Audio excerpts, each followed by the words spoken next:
Welcome back to another episode of a Wanderer's Way podcast. I'm your host, Dustin, and today we're talking about the Mafia and the Yakuza and how they differ from each other and if the video games represent the real life of each group. Stay tuned.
All right, so we're speaking about the American Mafia versus the Yakuza and how they are different. The first thing I want to speak about is the age. The Yakuza has been around so long. They have been over 400 years. And the original two groups, it was in 1603, the Takiya, which are peddlers, and then the Bakudo, which were gamblers. And how the groups do their business is completely different. So you got to look at the Yakuza with their illegal activities. That is gambling, extortion, smuggling, manipulation of betting, prostitution, and drug trafficking. But it's all organized. Way different from the Mafia itself. And it's so organized so that all the power is concentrated on the boss. And it used to be about 180,000 people at one point, and they all call themselves family, and they're not blood related either. It's just a closed organization that they call, well, family. But with 180,000 back in the time, that was massive, way massive. Now, back in 2014, the last time that the data was revealed about it was 53,500, so significantly less.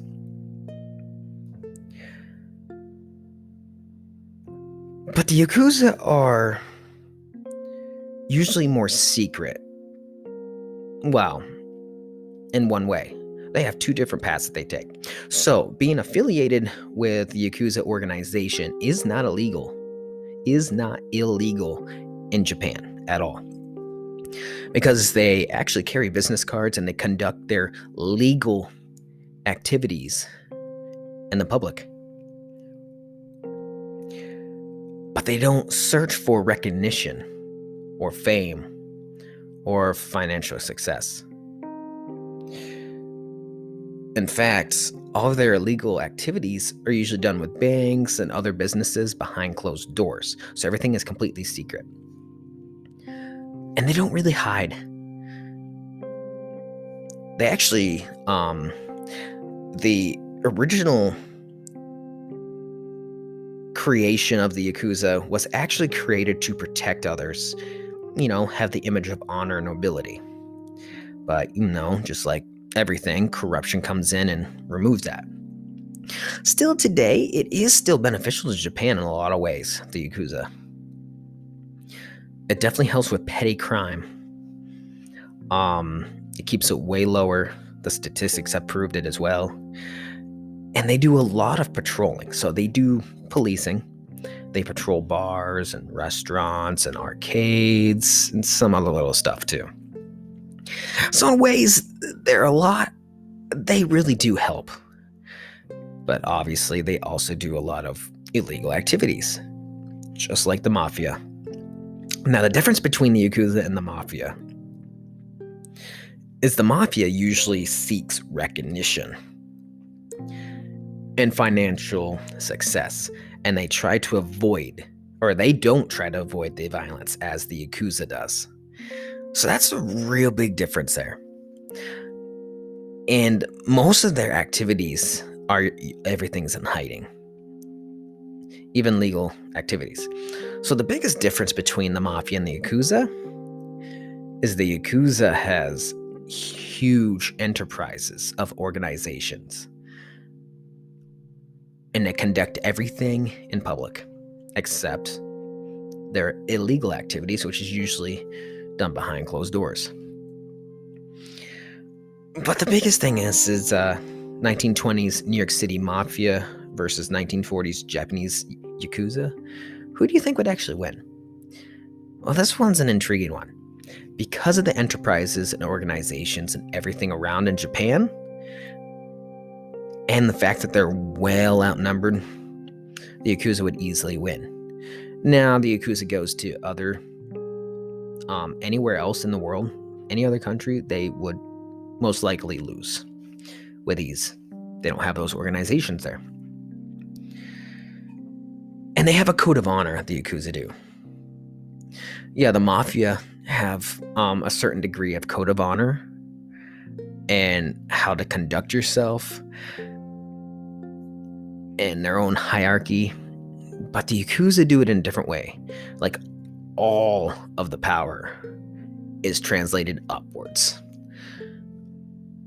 As with a Mafia, each person has a different field, which has a power for each person. Just like any normal job that you have. You have the entry-level job within your career, and then you have another step up, gives you more power, and another step up. It's not really like that in the Yakuza. Like, they have their own things that they gotta do, but the power they don't have at all. But we're talking about mafias. One of the most deadly mafias was the Chinese triads. Man, they're brutal. Absolutely brutal. Like, can you imagine? Oh. So speaking of the Chinese triads and the Yakuza, so a lot of you may know there are the games out there called the Yakuza games. Now, do they have a good representation on the real life of the Yakuza? Quick answer, no, not even close. Now, they do show some things that are legit. You know, obviously the organizations and the legal versus illegal activities, especially in the newer game, and how they have to conduct themselves. But other than that, everything else is just blown out of proportion, extremely exaggerated. And that's just how it goes, because the Yakuza is really hard to truly understand. But the games are pretty good. The games are really, really good. But they don't translate to the reality of the Yakuza. Now, speaking about the Mafia video games, think they really go? Yeah, they depict the Mafia pretty well in the video games. And, like, obviously there's some things overly dramatized and exaggerated on them, but the Mafia games really do a good sense of representation for the Mafia and how they used to be. So there's that.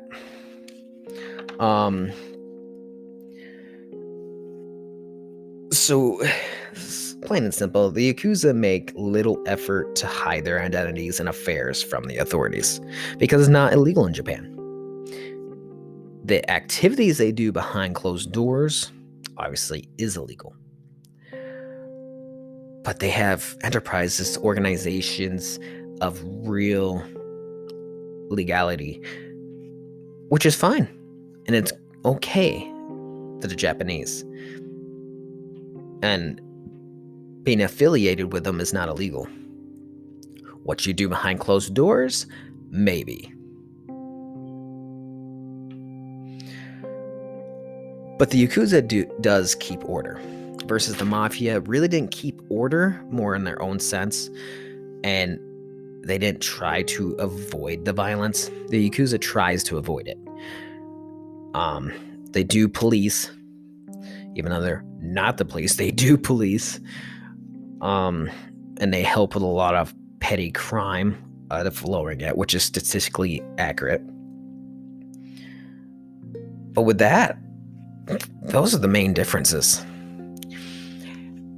But the Mafia is something that Americans have really morbidly enjoyed, I guess is the proper statement of it. I do too. When you really look at the video games and how life was, it's something that we don't do as a normal human being.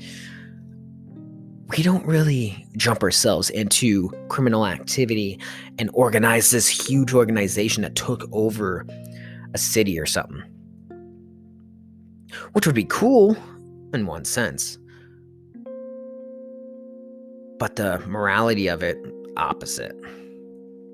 I think the most intriguing part about the Yakuza and the Mafia is just how they conduct themselves, how they created it, how it rose up to an empire, and just everything.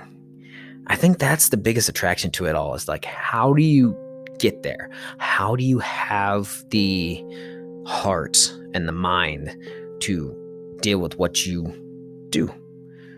Because a lot of this stuff is just completely illegal, and a lot of it is morality issues too. Like, if you had to kill somebody,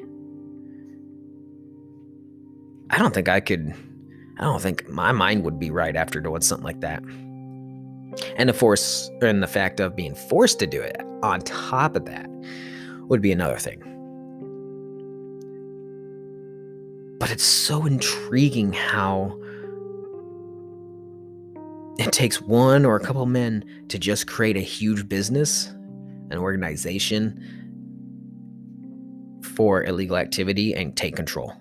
I think it's very intriguing.